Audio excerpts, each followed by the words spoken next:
అందరికి నమస్తే. సీఎం రేవంత్ రెడ్డి గారి టార్గెట్ మిస్ అయింది. ఏం టార్గెట్ మిస్ అయిందంటే ఈ టార్గెట్ మిస్ అయింది. ఏంది?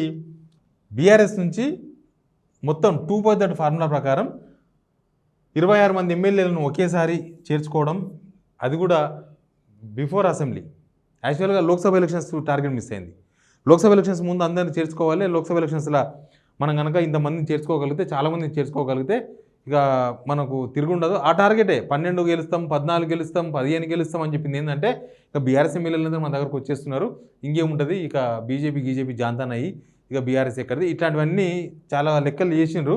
బట్ లోక్సభ ఎలక్షన్స్ ముందు చేరలేదు. ఒకరో ఇద్దరు టికెట్ల ఆశపడ్డోళ్ళు, మేము కూడా ఎంపీగా పోటీ చేయాలన్నారు.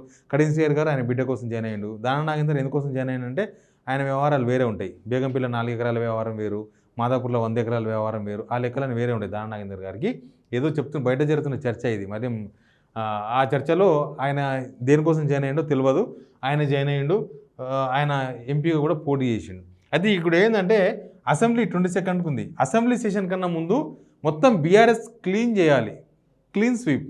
బీఆర్ఎస్లో ఎవరు ఉండకుండా చేయాలి. బీఆర్ఎస్లో 26 మంది లేకుండా చేయాలి, అవసరమైతే 30 మంది లేకుండా చేయాలి. వాళ్ళకున్న 38 మందిలో అవసరమైతే 4 మాత్రమే మిగిలాలి. ఇది టార్గెట్. నలుగురు మాత్రమే ఉండాలి. ఎవరో 4 మాత్రమే ఉండాలి. 38 మందిలో 34 మంది వచ్చి మొత్తం కాంగ్రెస్ జాయిన్ చేసుకోవాలి. అసెంబ్లీ సెషన్లో అసెంబ్లీలో ఎవరు కనబడద్దు. ఆ 3-4 ఆ ఎంఐఎంలో ఎట్లా ఉన్నా లేకున్నా ఒకటే. వాళ్ళు ఎవరు అధికారం ఉంటే వాళ్ళకు డబ్బా కొడతారు. బీజేపీ వాళ్ళు 8 మంది ఉన్నారు, నడుస్తుంది. బీజేపీని టచ్ చేస్తే కాలిపోతారు, ఎవరైనా టచ్ చేస్తే చేర్చుకుందామని. కాబట్టి వాళ్ళని టచ్ చేయరు. కాబట్టి ఇది 4 మాత్రం మిగిలించాలి, మొత్తం అందరిని చేర్చుకోవాలని. First Lok Sabha election target miss అయింది. Second target assembly. ఇంకా అసెంబ్లీ 22 తారీఖు అంటే పెద్ద తేడా దూరం లేదు. ఇప్పటికి 10 మంది జాయిన్ అయ్యారు, ఇంకా 16 మంది జాయిన్ కావాలి. ఇంకొకటి ఏంటంటే ఈ సుప్రీంకోర్టులు, హైకోర్టులు ఇవన్నీ ఈ ఎమ్మెల్యేల మీద అనర్హత వేటులు, వీళ్ళ మీద విచారణలు ఇవన్నీ జరిగి ఆ ఒక ఫైనల్ నిర్ణయం తీసుకున్న లోపల ఈ 2/3 ఫార్ములా కొట్టాలని ఒక టార్గెట్ పెట్టుకున్నారు. ఇప్పటికి జాయిన్ అయింది 10 మంది, ఇంకా 16 మంది ఎమ్మెల్యేలు రావాలి. అంత ఈజీ కాదు. ఈ 10 మంది ఎమ్మెల్యేల్లోనే చాలా కిరికిరులు ఉన్నాయి. 10 మంది ఎమ్మెల్యేల్లోనే వాళ్ళు చేరిన నియోజకవర్గాలలో కాంగ్రెస్ కార్యకర్తలు, లీడర్లు అపోజ్ చేస్తున్నారు, వ్యతిరేకిస్తున్నారు. చల్ నీకేది మేము పనిచేసేదని చెప్తున్నారు వాళ్ళు. ప్లస్ వీళ్ళు 10 మంది డిమాండ్స్ ఉన్నాయి చూడండి, ఆ డిమాండ్స్నే ఇప్పటిదాకా ఫుల్ఫిల్ చేయలేదు. చేరిన వాళ్ళు ఎంతమంది చెప్తున్నారు తెలుసా? ఏదో అనుకొని వచ్చినాం, ఏం కాలే అంటున్నారు. మాకేదో చెప్పిండ్రు, మళ్ళీ అపాయింట్మెంట్ దొరకలేదు అంటున్నారు. నేను చెప్పినా కదా, ఒక ఎమ్మెల్యే పాపం పేద ఎమ్మెల్యేనైనా ఆ పేద ఎమ్మెల్యే బయటికి కనిపిస్తుంది, లోపల నాకు తెలియదు.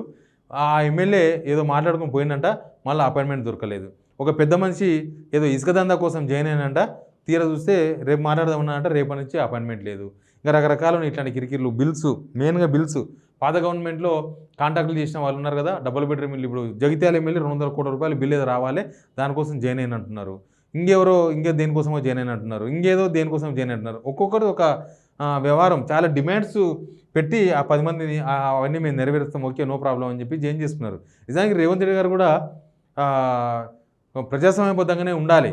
ఆయన సొంత పార్టీ ఎమ్మెల్యేలకు అపాయింట్మెంట్ ఇస్తలేరంట, ప్రతిపక్ష పార్టీ ఎమ్మెల్యేలు మాత్రం ఎనీ టైం రాత్రి 1:30కైనా సరే, తెల్లవారుజాము 4 గంటలకైనా సరే అన్నట్టుంది కథ. మరి ఇదేం ప్రజాస్వామ్యమో ఇదేం కథనో తెలియదు.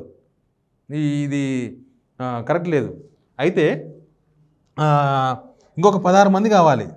ఈ 16 మందిలో ఎవరికి వాళ్ళే ఏమైనా తీరే, వాళ్ళు ఏమైనా జాయిన్ చేస్తున్నామంటే, సిటీలో జాయిన్ చేస్తున్నామంటే వాళ్ళు మినిస్టర్, క్యాబినెట్ హోదా ఇస్తారా అనే డిమాండ్స్ కొంతమందికి. ఏమి లేని వాళ్ళకు కొంతమంది కేసులు ఎత్తేస్తారా, మమ్మల్ని కేసులో వదిలేస్తారా అని కొంతమంది. ఇలా రకరకాలుగా కొన్ని కేసులో ఉన్న వాళ్ళని చూస్తున్నాం కదా మనం. ఆ కేసులో ఉన్న వాళ్ళు మరి నా పేరు బయటికి రాకుండా చూసుకోవాలి, అట్లా ప్లస్ దాంతోపాటు మంత్రి కావాలి, ప్లస్ దీంతోపాటు ఇది కావాలి, ఇట్లాంటి చాలా డిమాండ్స్ కూడా పెడుతున్నట్టుగా కనిపిస్తుంది. ఎనీవే ఈ 16 మందిని చేర్చుకున్న లోపే ఇక్కడ పైన ఈ జాయిన్ అయిన 10 మందిలో ఎంతమంది మీద హైకోర్టో సుప్రీంకోర్టో ఏదో కోర్టు, ఆ కోర్టు ప్రెజర్తోన వాళ్ళ మీద రాజీనామా చేయించాల్సి వస్తుందో లేకపోతే వెయిట్ పడాల్సి వస్తుందో అన్న టెన్షన్ ఒకటి వెంటాడుతుంది. అదొకటే టార్గెటింగ్. ఈ టార్గెట్ అన్ని మిస్ అయిపోయినాయి. లోక్సభ ఎలక్షన్స్ ముందు టార్గెట్ మిస్ అయింది, అసెంబ్లీ ముందు టార్గెట్ మిస్ అయిపోయింది. నెక్స్ట్ మిగిలింది 26 మంది ముందా, కోడి ముందా, గుడ్డు ముందా అన్నట్టు.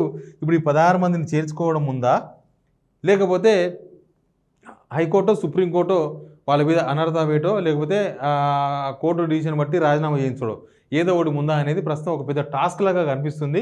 ఏది జరుగుతుందో తెలియదు. మరి 16 మందిని తీసుకొచ్చి కాంగ్రెస్లో జాయిన్ చేసుకుని 2/3 ఫార్ములా అయిపోయిందని అంటే మరి అందరూ ఒకసారి జాయిన్ కావాలి. అది కూడా ఒక గొల్లెం ఉంది.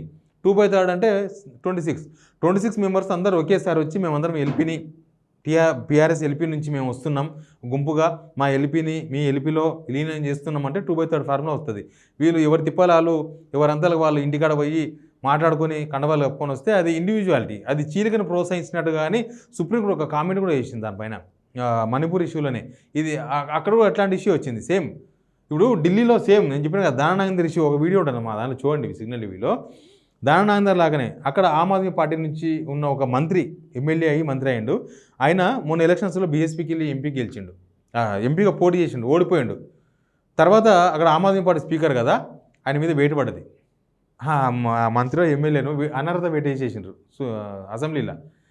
ఇక్కడ రాజ్యాంగం అక్కడ స్పీకర్కున్న హక్కులు, ఇక్కడ స్పీకర్కున్న హక్కులు, అక్కడున్న రాజ్యాంగం ఇక్కడున్న రాజ్యాంగం వేరు వేరేం కాదు. అక్కడున్న స్పెషల్ హక్కులు ఇక్కడున్న స్పెషల్ హక్కులు అంతా ఒకటే రాజ్యాంగం దేశం అంతా.